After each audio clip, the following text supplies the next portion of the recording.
कैसे हैं प्यारे बच्चों? मुझे उम्मीद है आप बहुत अच्छे होंगे और अपनी पढ़ाई कर रहे होंगे। तो प्यारे बच्चों, आज हमारा टॉपिक है फ्यूचर इंडेफिनिट टेंस का और आज हम इसे समझेंगे कि कहाँ पर फ्यूचर इंडेफिनिट टेंस का प्रयोग किया जाता है, किन कंडीशन में किया जाता है और इंग्लिश में हमें कहाँ फ्यूचर इंडेफिनिट टेंस की यूज़ करने की ज़रूरत पड़ती है। क्योंकि इंग्लिश की ग्रामर को समझने के लिए इन टेंसेस का जानकारी होना बहुत अति आवश्यक है। तो हम लोग एक सीरीज़ चला रहे हैं प्रेजेंट इंडेफिनिट से लेके जितने भी हमारे 12 टाइप के सेंटेंस होते हैं, इनको हम समझेंगे और उसके बाद अपना आगे की पढ़ाई करेंगे।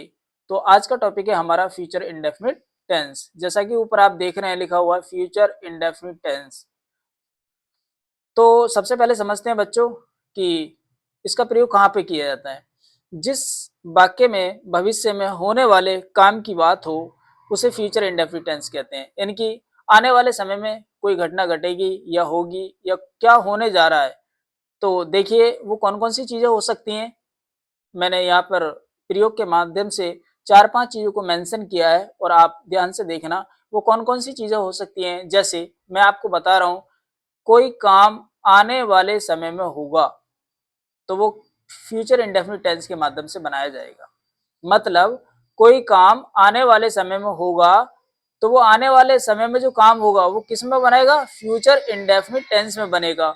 दूसरा है बच्चों, जब हम वादा प्रॉमिस करते हैं, यानी कि वादा का मतलब जब किसी से प्रॉमिस करते हैं कि हाँ भाई हमें ये काम करना है और वो ऐसा तो नहीं है कि प्रॉमिस करने के लिए अभी वादा कर रहा है लेकिन आने वाले समय के लिए वादा करता है, तो उस कंडीशन में हम फ्यूचर इंडेफिनिट टेंस का प्रयोग करते हैं। आगे तीसरा है बच्चों, जब हम कोई फैसला डिसीजन लेते हैं, निर्णय लेते हैं। निर्णय लेने का मतलब ये नहीं कि कोई निर्णय ले लिया और हाथों हाथ कर लिया। निर्णय लेने का मतलब है कि भविष्य में ही वो काम होगा जो आज निर्णय लिया है। चौथा है बच्चों, जब हम भविष्यवाणी यानी कि प्रिडिक्शन करते हैं। प्रिडिक्शन का मतलब होता है बच्चों भविष्यवाणी। आने वाले समय में जब भविष्यवाणी की जाती है कि ऐसा होने वाला है या ऐसा होगा, तो वो वाक्य हमेशा फ्यूचर इंडेफिनिट टेंस में बनाए जाते हैं। तो मुझे उम्मीद है कि यहाँ तक आपको चीजें समझ में आ गई होंगी कि फ्यूचर इंडेफिनिट टेंस का प्रयोग हम कहाँ पर करते हैं। तो चलिए आगे बढ़ते हैं और समझते हैं डेली जो हम लोग पढ़ते हैं।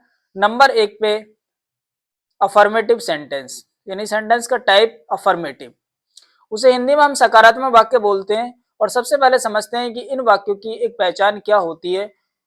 वैसे तो इसका कोई मतलब नहीं होता लेकिन फिर भी हम हिंदी इंग्लिश मिक्स पढ़ते हैं ना, तो हम लोग बिगिनर्स के लिए पढ़ाते हैं, हम एडवांस नहीं पढ़ाते, हम बिगिनर्स के लिए। जो लोग बच्चे सोचते हैं कि मैं इंग्लिश में बहुत ज्यादा कमजोर हूँ, वीक हूँ, तो मैं उन बच्चों के लिए कोशिश कर रहा हूँ कि इंग्लिश इस तरीके से पढ़ा दी जाए कि वो बच्चे आसानी से चीज़ों को समझ सकें और अपने फ्यूचर में बहुत अच्छे से यूज कर सकें। तो पहचान हिंदी वाक्य के अंत में ऐसा लगेगा आपको जैसे गा, गी, गे आदि शब्द आते हैं। ये हो गई उसकी पहचान। आगे समझते हैं बच्चों दूसरा रूल। रूल क्या कहता है? रूल ये कहता है कि जब कोई वाक्य बनाना होता है तो आपको पता ही है कि सब्जेक्ट और वर्ब और ऑब्जेक्ट चाहिए। वैसे तो ऑब्जेक्ट की कोई जरूरत होती नहीं है, सब्जेक्ट और वर्ब से ही सेंटेंस बन जाता है, बिना वर्ब के सेंटेंस कोई नहीं बनेगा। तो सब्जेक्ट प्लस इसमें विल या शैल का प्रयोग होगा, वर्ब की फर्स्ट फॉर्म लगेगी प्लस ऑब्जेक्ट। यहाँ तो बात समझ में आ गई, यानी कि सब्जेक्ट विल या शैल प्लस वर्ब की फर्स्ट फॉर्म प्लस ऑब्जेक्ट। अगर ये चीजें आपको लगानी है तो फ्यूचर इंडेफिनिट टेंस में लगाएंगे। चलिए बच्चों, अब नोट करके एक चीज समझते हैं कि कहां पर हमें विल लगाना है और कहां पर हमें सेल लगाना है। कहां पर हमें विल लगाना है और कहां पर हमें सेल लगाना है। तो आई और वी के साथ हम सेल का प्रयोग करते हैं और अन्य सभी सब्जेक्ट के साथ विल का प्रयोग करते हैं। आई और वी के साथ सेल का प्रयोग करते हैं और अन्य सभी के साथ किसका प्रयोग करते हैं बच्चों? विल का प्रयोग करते हैं। ध्यान रहे, आज की मॉडर्न इंग्लिश में आई और वी के साथ ज्यादातर विल ही इस्तेमाल होता है। बच्चों आज मॉडर्न इंग्लिश में ऐसा नहीं है, ये ग्रामर में ही सिर्फ हम आई के साथ और वी के साथ सेल का प्रयोग करते हैं, लेकिन आम बोलचाल की भाषा में और आई और वी के साथ भी विल का प्रयोग करते हैं। यानी कि मॉडर्न इंग्लिश में जब हम स्पीकिंग की बात करें तो स्पीकिंग में जरूरी नहीं है कि आई के साथ आप सेल ही लगा रहे हैं, नहीं ऐसा जरूरी नहीं है। आई और वी के साथ क्या लगाएंगे? विल ही लगाएंगे। लेकिन फिर भी हमें सेल लगाना कहां पर है तो ये तो समझ लेते हैं ना। तो चलो फिर ये समझते हैं कि सेल कहां पर लगाना है। तो चलो फिर सेल कब लगाया जाता है? तो सेल का प्रयोग जब किया जाता है जब वादा या पक्का निश्चय दिखाने के लिए। वादा करना या पक्का निश्चय, डिटर्मिनेशन के लिए, दृढ़ निश्चय के लिए, या कोई जरूरी कार्य के लिए, फॉर्मल या स्ट्रॉन्ग परमिशन के लिए, या प्रॉमिस के लिए। बात समझ में आ रही है? जब कोई हमें ये दिखाना हो कि कोई काम में अवश्य ही होगा, तो उस कंडीशन में आई के साथ हम क्या करते हैं, सेल का प्रयोग करते हैं, वी के साथ सेल का प्रयोग करते हैं। मैंने एग्जाम्पल देकर समझाया, मैं अवश्य तुम्हारी मदद करूंगा। I shall help you, I shall help you, मैं तुम्हारी अवश्य ही मदद करूंगा। किसमें करूंगा? इंग्लिश को सिखाने में। और मैं बार बार कहता हूं कि तब तक छोड़ेंगे नहीं जब तक सीखेंगे नहीं। तो साथ बने रहना वीडियो में, और जितने भी क्लासेस आप लोगों के यूट्यूब पे आ रही हैं, सारी क्लासों को 1 बाय 1 करके देखते रहना। और फिर दोबारा से मैं दोहराऊंगा कि जब तक छोड़ेंगे नहीं तब तक सीखेंगे नहीं। हर उस बच्चे के लिए क्लास है ये, जो बच्चा अपने आप में कमजोर और ये महसूस करता है कि सर मेरे से इंग्लिश नहीं आती, तो मैं कोशिश करूंगा उससे भरसक कि भाई इंग्लिश सिखाएं, और किसी न किसी एंगल से उसको सीखना ही है। तो अगला एग्जांपल है बच्चों, वह स्कूल जाएगा, he will go to school. बढ़िया सी बात है भाई, he will go to school, तो ही के साथ विल लगा दिया। तो मैंने बताया कि जहाँ अनिवार्यता हो, बाध्यता हो, वहां पर आई वी के साथ सेल लगा देना, और कॉमनली अगर कोई सेंटेंस है तो आई वी के साथ भी विल चलेगा। तो इसलिए मॉडर्न इंग्लिश में, आम बोलचाल की लैंग्वेज में, जब इंग्लिश में कम्युनिकेशन करते हैं तो उस कंडीशन में ये भूल जाते हैं कि आई के साथ सेल लगाना है, आई के साथ विल ही लगाते हैं। ठीक है, चलिए अब चलते हैं बच्चों, दूसरा सेंटेंस है हमारा नेगेटिव सेंटेंस, जिसे हम नकारात्मक वाक्य बोलते हैं या निषेधात्मक वाक्य बोलते हैं। क्या क्या बोलते हैं?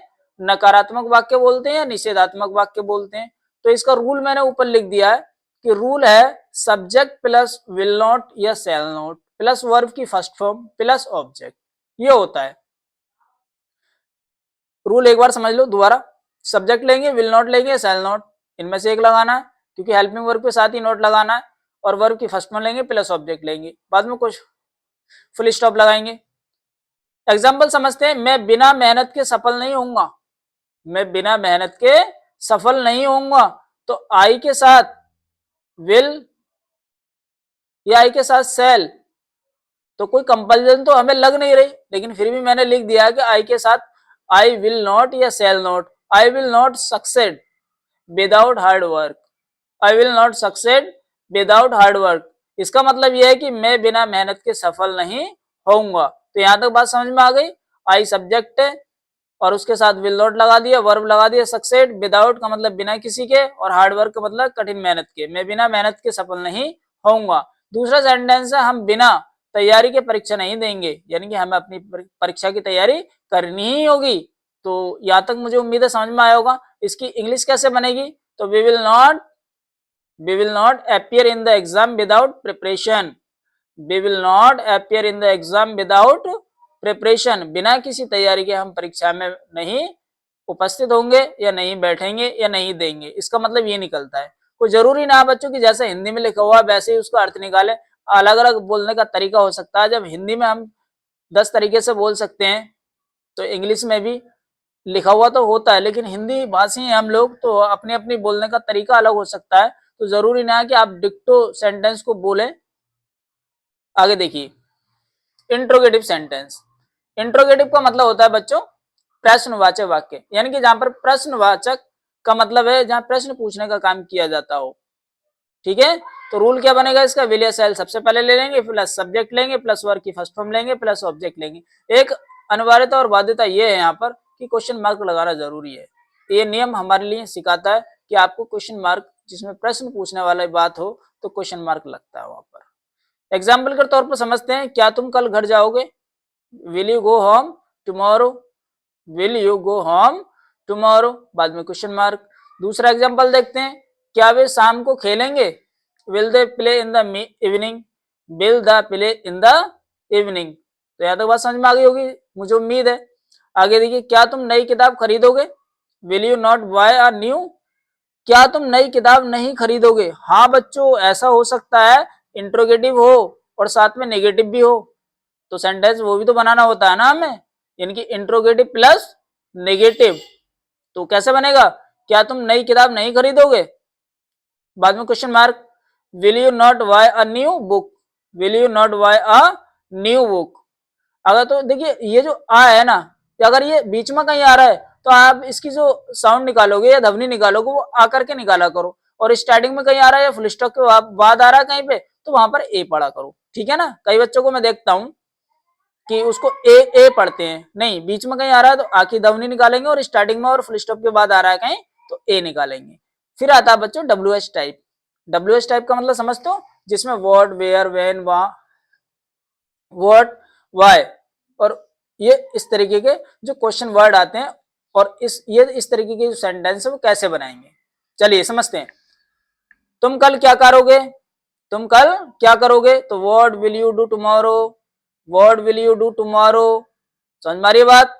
वह अपना गृह कार्य कब नहीं शुरू करेगी।